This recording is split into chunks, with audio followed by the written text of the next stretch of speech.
विचारी संकल्प, विचारी वाइब्रेशन बच्चे के अंदर भरता जाएगा। एक बच्चे के अंदर एक जैसा, दूसरे बच्चे के अंदर दूसरे जैसा, तीसरे बच्चे के अंदर तीसरा जैसा, अनेक प्रकार के विचारी वाइब्रेशन वाले बच्चे पैदा होंगे। तो आपस में लड़ेंगे झगड़ेंगे कि नहीं? है, लड़ेंगे झगड़ेंगे। अब बाप आया है, क्या करने आया है? वसुधैव कुटुंबकम। क्या करने आया है? सारी वसुधा को एक सूत्र में बांधने के लिए आया है। एक के प्यार में सब रहेंगे। एक शिव बाबा, दूसरा न कोई। एक शिव बाप नहीं, क्या? एक शिव बाबा माना वो शिव स्वरूप भी हो, वो आत्मा, और साकार भी हो। माने शिव नहीं, शिव समान हो या शिव हो? शिव समान हो, शिव नहीं हो। यह अंतर की बात है। बड़ा भाई बाप समान होता है या बाप होता है? बाप समान होता है। तो ऐसे ही जो मुसलमान लोग भी मानते हैं, आदम को खुदा मत कहो। क्या? आदम खुदा नहीं है। आदम खुद आता है क्या? है? आदम खुद आता है या खुदा खुद आता है? खुदा खुद आता है। आदम तो खुदा के भेजने से आता है, खुद नहीं आता।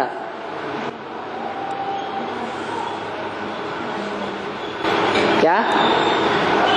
खुदा खुद आता है, लेकिन आदम खुदा नहीं है। वो खुद नहीं आता, वो भेजता है तब आता है।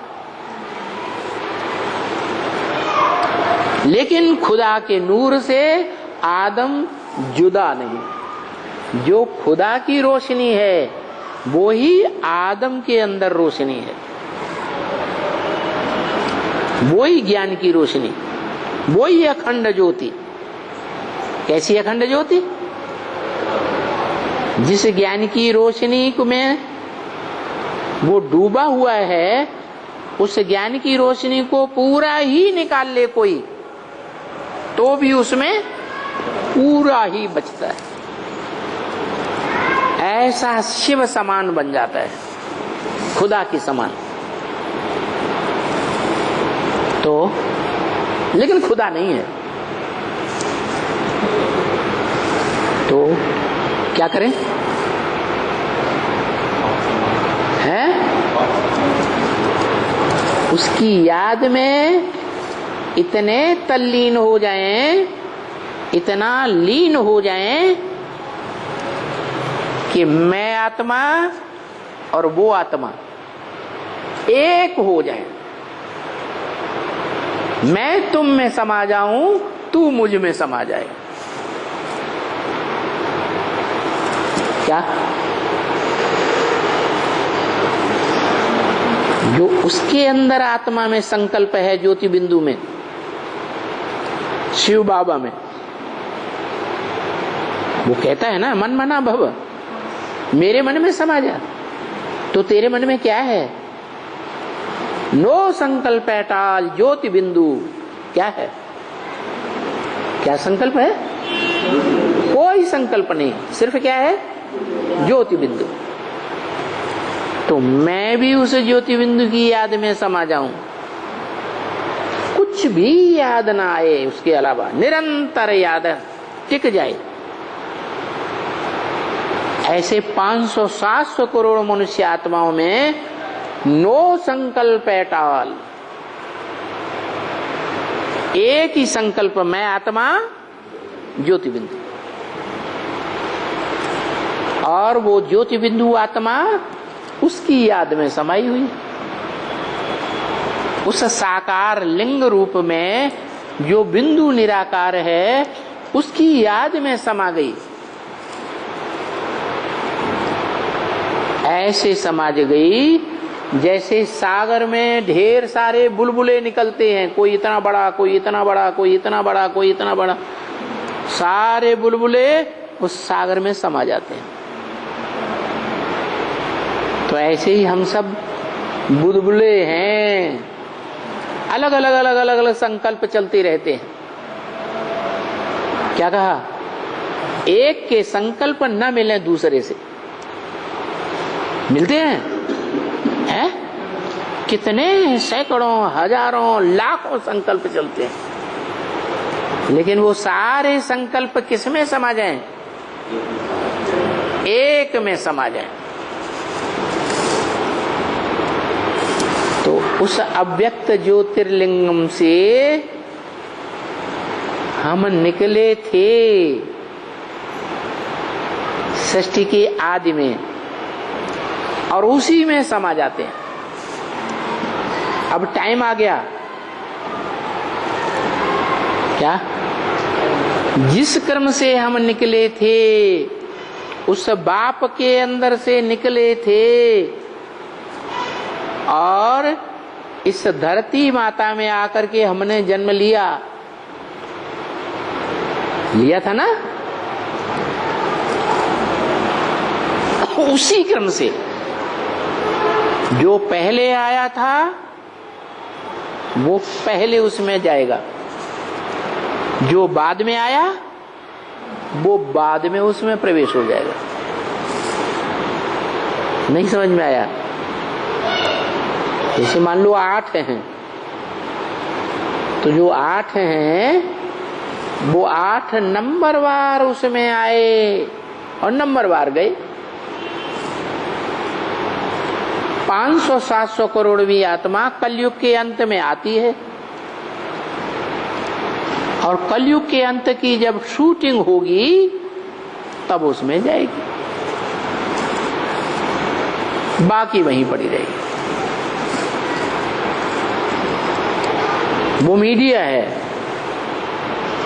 कौन? शिव बाबा।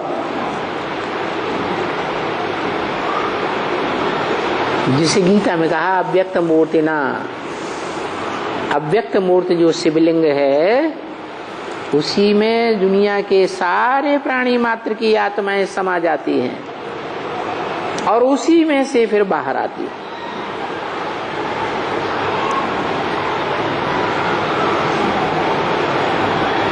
सतयुग की पहली पीढ़ी में, पहले जन्म में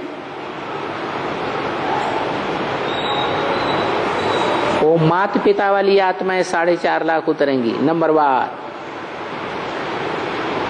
फिर उन माता पिता रूपी जो रुद्रमाला के मणके हैं उनसे जन्म लेने वाली आत्माएं भी उनके गर्भ में प्रवेश होकर के फिर जन्म लेंगे।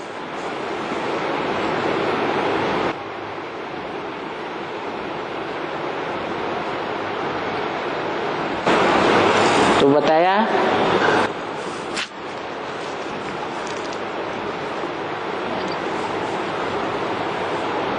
वसुधैव कुटुंबकम, ये सारी वसुधा एक कुटुंब बनेगी। सारी पृथ्वी की सब मनुष्यात्माएं अपने अंदर पहचानेंगी कि वास्तव में हमारा एक ही बाप है। हिंदू, मुस्लिम, सिख, ईसाई सब आपस में भाई भाई। कब? एक बाप को पहचानेंगे तब, या बिना पहचाने? एक बाप को पहचानेंगे, मानेंगे, जानेंगे, और ये भी समझ लेंगे कि सच रूपी रंगमंच पर हम बड़े बच्चे हैं या मझले बच्चे हैं या छोटे बच्चे,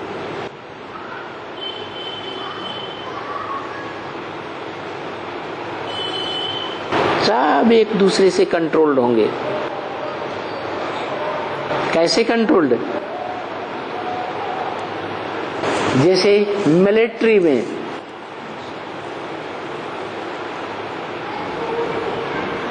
जो नीचे का वॉरियर है, सिपाही है, वो ऊपर के सिपाही से, ऊपर के अधिकारी से आंख मिला के बात नहीं कर सकता। उसके हर डायरेक्शन को उसे मानना पड़े। जो हमारे परिवार की, सनातन परिवार की जो परंपरा रही है कि बड़े भाई को बाप समान रिगार्ड देते हैं। कौन? छोटे भाई लोग। सबसे छोटा भाई, उसके अंदर ये भावना नहीं आएगी कि हम बड़े भाइयों की सेवा करने वाले हैं। वो ऑटोमेटिक उनकी सेवा करेगा, ऑटोमेटिक समझेगा मैं छोटा हूं, मुझे इनके डायरेक्शन पर चलना ही चलना है।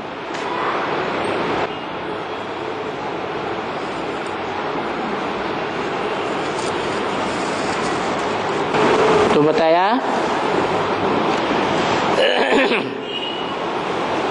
कि जो घर घर में झगड़ा होता है, मारा मारी होती है, इसका कारण क्या? मूल कारण पहचाना है? क्या है मूल कारण? है ऊंचते ऊंचे एक बाप को नहीं पहचाना। तो जिस घर में झगड़ा बहुत होता है, बहुत अशांत रहते हैं, अगर अभी दो का झगड़ा भी होता है, समझो स्त्री पुरुष का झगड़ा है, तो बाप भी तंग और माँ भी तंग होती है, और फिर माँ बाप दोनों ही तंग, तो बच्चों का क्या हाल होता है? बच्चे भी तंग होते हैं। तो जो उनके फिर बहन भाई, काका चाचा मामा सभी तंग होने लग पड़ते हैं, क्योंकि अशांत जो मनुष्य होते हैं ना, वो जहां भी जाएंगे वो क्या फैलाएंगे? अशांति ही फैलाएंगे। अभी वो तो हुई अशांति, शरीर से जब है तभी अशांति। इसको आसुरी स्वभाव कहा जाता है। किसको? अशांत रहना और दूसरों को भी अशांत करना। बाकी तुम बच्चे तो जान गए हो कि हम आत्माएं जहां रहते हैं वो तो है शांति धाम। कहाँ रहते हैं? हम आत्माएं कहाँ रहते हैं? शांति धाम में। माने शांति धाम को इस सृष्टि पर नहीं उतारते हैं, तो कहाँ रहने वाले बनेंगे?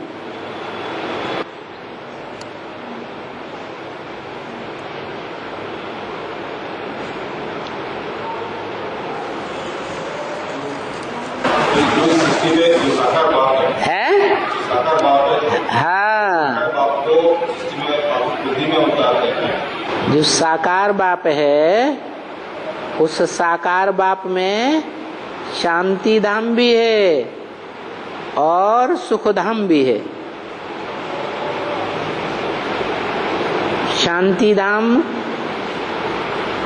जड़त्वमयी है या चैतन्य है?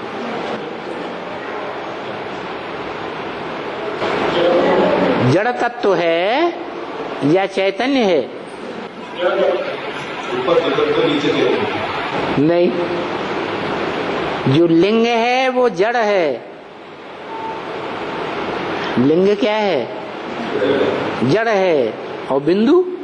बिंदु चैतन्य। जो बिंदु है वो है हमारा बाप। क्या? बिंदु हमारा बाप और बाकी सारा लिंग हमारा घर। तो जो घर है उस घर में हम बच्चे नंबरवार रहते। कोई सबसे ऊंची स्टेज में और कोई सबसे नीची स्टेज में नंबरवार रहते हैं। जिस नंबर से गए हैं उसी नंबर से सृष्टि रूपी रंगमंच पर उतरते रहते हैं। अच्छा, फिर जब सतयुग होता है तो उसको भी तो शांति धाम कहा जाता है कि वहां अशांति है। सुखधाम में शांति है या नहीं है? तो उनको फिर सुखधाम कहते हैं। जब ये सभी आ जाते हैं, प्योरिटी है, पीस है, प्रॉस्पेरिटी है, तो वहां सुखी ही सुख है। उसको कहा ही जाता है सुखधाम, स्वर्ग, पैराडाइज, जन्नत। स्वर्ग का मतलब भी है भाई सुख और शांति, क्योंकि वहां सुख नहीं कहेंगे, सिर्फ शांति कहेंगे। शांति धाम में क्या? जब तक शांति धाम में है तो शांति में है, सुख नहीं कहेंगे। वो है ही शांति धाम, स्वीट होम। उसको कहा ही जाता है स्वीट शांति धाम, जिसका दूसरा अक्षर में मुक्ति कहा जाता है। क्या? देह और देह के बंधनों से मुक्त, देह और देह की इंद्रियों से मुक्त। मोक्ष नहीं कहेंगे। जो सन्यासी लोग कहते हैं कि हमें मोक्ष चाहिए, हम इस दुनिया में आए ही क्यों? ऐसे हो सकता है क्या? भगवान को कहते हैं कल्प कल्प लगी प्रभु अवतारा। हर कल्प में, त्रेता युग में राम का जन्म होता है, हर द्वापर के अंत में कृष्ण का जन्म होता है, हर सतयुग के आदि में नारायण का जन्म होता है। ये क्या बात हुई? इनको बार बार आना पड़ता है और हमारा हमेशा के लिए मुक्त हो जाएगा। फिर आत्मा विनाशी हुई या विनाशी है? क्या हुई? विनाशी हो गई। तो मोक्ष नहीं कहेंगे, मुक्ति कहेंगे। मोक्ष की हुई होवे फिर उनका कोई वर्णन ही नहीं हो सकता। जो मोक्ष हो गया उनका वर्णन किस बात का?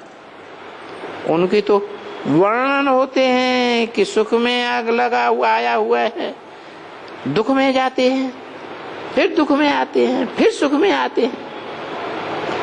कि बाहर वाले कोई भी होवे जो इस धर्म के नहीं हैं, उनको सिर्फ इतना ही समझाना होता है कि तुमको मुक्ति चाहिए, लिबरेशन चाहिए, मुक्ति धाम वापस जाना है। क्योंकि मुक्ति के पीछे जीवन मुक्ति जरूर नुदी हुई है। मुक्ति में जाएंगे तो जीवन मुक्त में जरूर आना पड़ेगा। कम से कम एक जन्म के लिए जीवन मुक्ति जरूर मिलती है। परंतु वो जब फिर यहाँ आवे तब फिर उसको जीवन मुक्ति कहें। इस साकार सृष्टि में, 5 तत्वों वाली सृष्टि में, 5 तत्व से बने हुए इस शरीर में जब आवे तो कहेंगे पहले पहले उनको जीवन मुक्ति मिले। जीवन में आएंगे लेकिन मुक्त रहेंगे। भले दूसरे के शरीर में प्रवेश करेंगे। क्या? दूसरे धर्म की आत्माएं द्वापर युग से जो भी उतरती हैं वो दूसरे के शरीर में आती हैं। क्यों? क्यों? गर्भ से क्यों नहीं आती? गर्भ से जन्म क्यों नहीं लेती है? परम धाम से आती है तो आए ना, परम धाम से। गर्भ से जन्म क्यों नहीं लेती है? जीवन रहते ही वो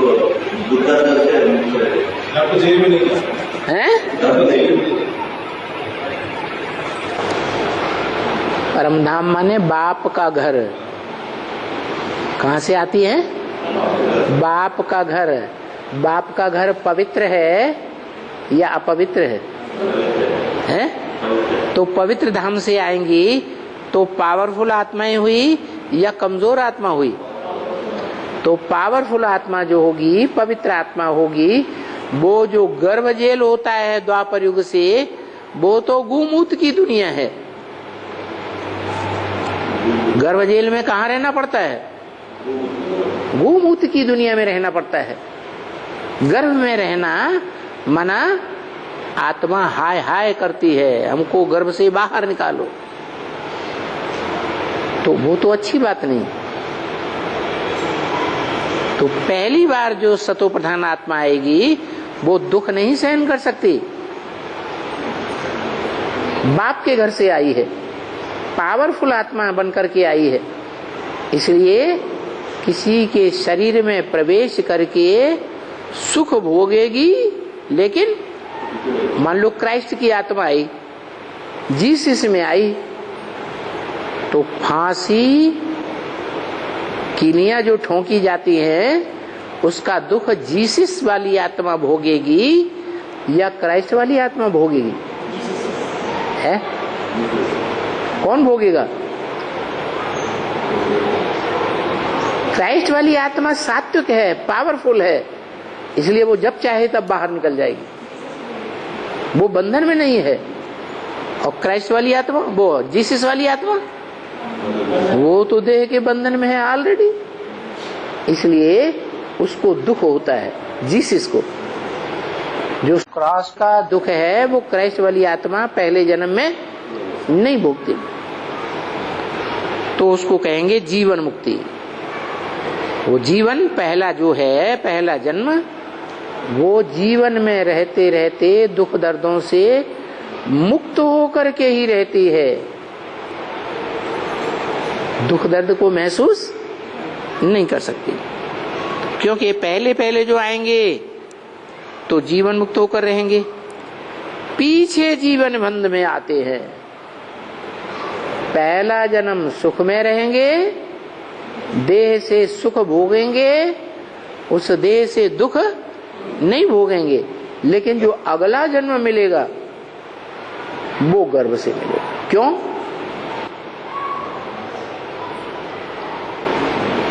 क्या कारण?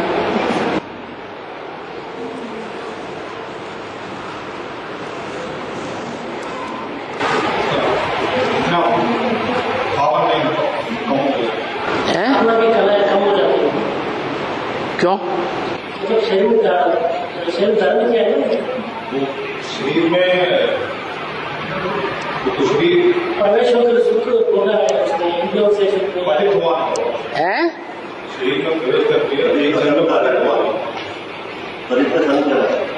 हाँ, पतित आत्मा का संग किया। जीसस जो है वो तो पूर्व जन्म से जन्म लेता आया, देव आत्मा है। क्या? कौन सी आत्मा है? चौथे नवंबर का नारायण है, वो द्वापर युग में आकर के 500 साल बाद, है ना, 500 साल बाद द्वापर के वो पतित शरीर होता है। देवताएं सुख भोगते भोगते आए ना नीचे, तो पतित शरीर है। उस पतित शरीर के संग के रंग में क्राइस्ट वाली आत्मा आती रही या नहीं आती रही? आती रही। तो वो आत्मा का जो हिसाब किताब है, पतित के संग बना ना, संग का रंग लगा ना, तो वो संग का रंग अगले जन्म में उस आत्मा को गर्भ में गिरा देता है। गर्भ में जाकर के उसे त्राही त्राही करनी पड़े, जीवन बंध में आते हैं, क्योंकि हाफ एंड हाफ हो गया ना। क्या हो गया? हाफ एंड हाफ माना जिसमें प्रवेश किया उसके संग का रंग लगा उस बैटरी को, तो उसकी बैटरी को उसने खींच लिया, हाफ एंड हाफ हो गया। फिर उसको नीचे जाना पड़े। वो पावन आत्मा आई थी, पावरफुल। उस पावरफुल आत्मा जो आई, जिसमें प्रवेश किया चौथे नारायण में, तो वो चौथा नारायण नीचे गिरी हुई आत्मा है ना, उसकी बैटरी खाली हुई है ना, पतित आत्मा बनी ना। वो पतित आत्मा की जो बैटरी है वो खाली है, और ऊपर से आने वाली आत्मा की बैटरी है भरी हुई है, तो वो बैटरी की ताकत उसमें चलेगी। किसमें? जिसमें हाफ एंड हाफ हो गया। जब हाफ हो गया तो फिर उसे गर्भ से जन्म लेना पड़े। जैसे त्रेता का अंत होता है तो देव आत्माएं जो हैं वो 8 कला से नीचे आ जाती है।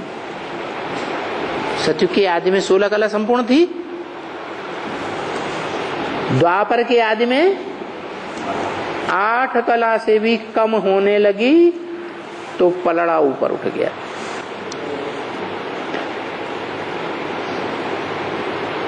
पाप का पलड़ा भारी होने लगा, इसलिए फिर गर्भ जेल में से जन्म लेना ही पड़े। ऐसे ही वो आत्मा, ऊपर से आने वाली आत्मा ने, पावरफुल आत्मा ने चौथे नंबर के नारायण में प्रवेश करके अपनी बैटरी को डिस्चार्ज करना शुरू कर दिया। और चौथा नारायण, उसकी बैटरी फुल होने लगी, तो हाफ हाफ हो गया। वाह!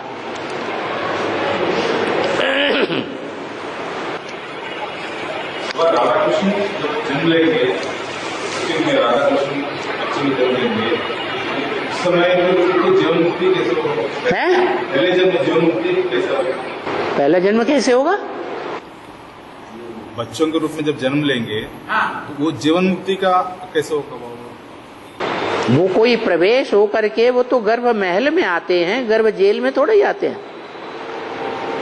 जो ऊपर से वाली आने, परमधाम से आने वाली आत्माएं हैं, द्वापर युग से जो उतरती हैं, वो द्वैतवादी आत्माएं हैं।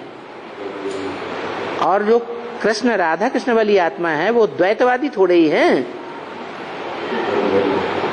जो कोई में व्यक्ति में प्रवेश करेंगी वो तो संगम युग में बुद्ध रूपी पेट में प्रवेश करती है, और सतयुग में स्थूल पेट में प्रवेश होकर के उस गर्भ से ही जन्म लेती है। वो गर्भ महल होता है, उनको जन्म देने वाली माता को और जन्म लेने वाले बच्चे को रोने चिल्लाने और दुखी होने की बात नहीं होगी। उनकी शरीर की संरचना ही ऐसी होगी फर्स्ट क्लास, जैसे आजकल भी देखा जाता है। कोई कोई माता है कोई दुख नहीं होता, उनको कोई हॉस्पिटल में जाकर के बच्चा निकलवाने की जरूरत नहीं, पेट फड़वाने की जरूरत नहीं, बड़े आराम से बच्चा पैदा हो जाता है। आज की दुनिया में भी जब ऐसे देखा जा सकता है तो सतयुग त्रेता में नहीं होता होगा।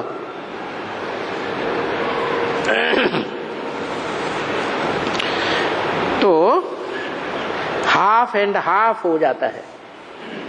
प्रवेश करने वाली आत्मा आधी बैटरी रह गई, और जिसमें प्रवेश किया उसकी बैटरी भी जो खाली थी वो आधी भर गई। तो फिर क्या अंजाम होगा? जो ऊपर से आने वाली पावरफुल आत्मा थी, वो आत्मा गर्भ से जन्म लेना पड़ता है। तो पीछे जो आते हैं वो देरी देरी से आते रहते हैं, तो फिर वो हाफ तो नहीं हो सकते हैं ना।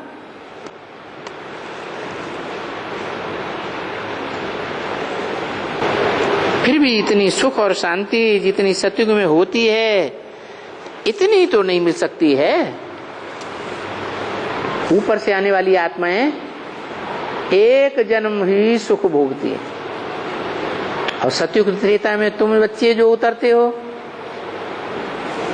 तो तुम एक जन्म सुख भोगते हो कि ज्यादा नंबरवार सुख भोगते हो? बाकी ये तो जरूर है कि सतो प्रधान सो सतो जरूर होने का है, रजो जरूर होना है, तमो जरूर होना है। 4 ग्रेड से पास होते हैं। क्या कहा? दुनिया की हर चीज 4 अवस्थाओं से पसार जरूर होती है। बाबा ने समझाया ना, पिछाड़ी में जो अभी आते होंगे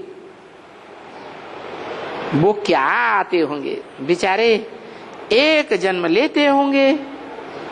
क्या सन 36 में जो उतरेंगे कितने जन्म लेंगे? बेचारे एक जन्म लेते होंगे। आधा जन्म लेते होंगे। तो एक जन्म में ही आधा सुख और आधा दुख अनुभव करते हैं। वो क्या अनुभव करेंगे? सुख और दुख का श्रेष्ठ अनुभव करेंगे, सुख का पूरा अनुभव करेंगे, सुख का 16 कला संपूर्ण का सवाल ही पैदा नहीं होता। कलयुग में तो हो ही जाते हैं कलाहीन।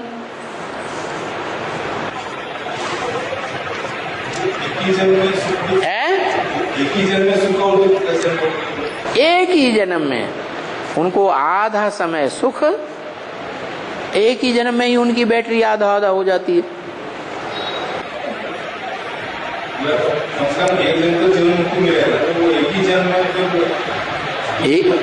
जब लास्ट में आए हैं तो आधा आधा बैटरी हो गई बीच में ही, तो उन्हें शरीर छोड़ना पड़ेगा नहीं? शरीर छोड़ेंगे और गर्भ में जन्म लिया, खत्म। ओम शांति।